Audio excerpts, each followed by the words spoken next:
109 root पर चलने वाली 151 रेलगाड़ियों की बोली लगाने के लिए बाजार खोल दिया गया है। इसका सीधा सा मतलब ये है, आइए बोली लगाइए और ट्रेन खरीद लीजिए। जी हाँ, पड़ गए ना चक्कर में।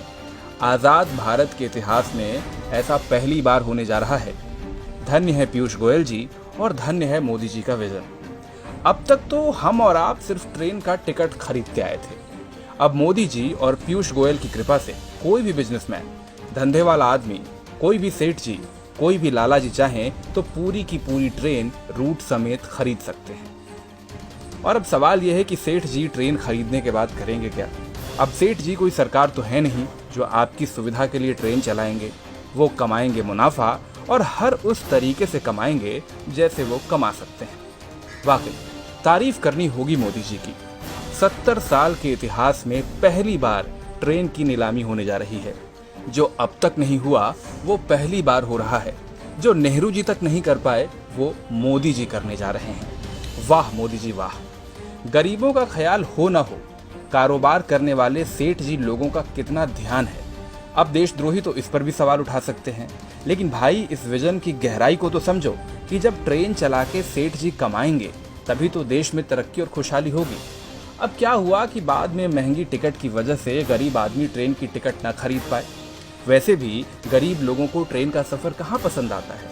अभी हाल ही में तो सबने देखा था कि मोदी जी और गोयल जी की इतनी सारी ट्रेन चलने के बावजूद ये जिद्दी गरीब लोग पैदल ही अपने गांव जाते थे।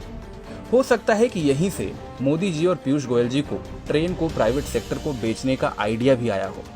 अरे भाई, जब गरीब आदमी ट्रेन में बैठ ही नहीं रहा तो ट्रेन को बेचो सेठ जी को। अब देश की सरकार भला क्यों टेंशन ले। सेठ जी चलाएंगे अपनी ट्रेन और कमाएंगे अपना मुनाफा। जिसे ट्रेन में चढ़ना हो चढ़ ले। भाई वाह, गरीब लोगों से लेकर सेठ जी तक के फायदे के बारे में सोचने वाली ऐसी दिलदार सरकार की तारीफ तो बनती है।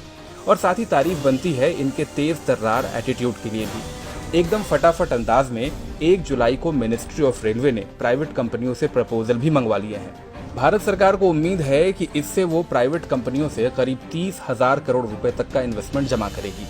अब जैसे ही देश के 109 रूट पर 151 ट्रेन की डील हो जाती है, फिर देखिए कैसे कायाकल्प होता है भारतीय रेल का। हो सकता है कि जल्द ही न्यूज चैनल आपको ये भी समझाना शुरू करें कि भारतीय रेल की कृपा बस यही रुकी हुई थी। हरी चटनी के साथ 151 ट्रेन की डील जैसे ही फाइनल होगी, भारतीय रेल पर कृपा एकदम से बरस पड़ेगी।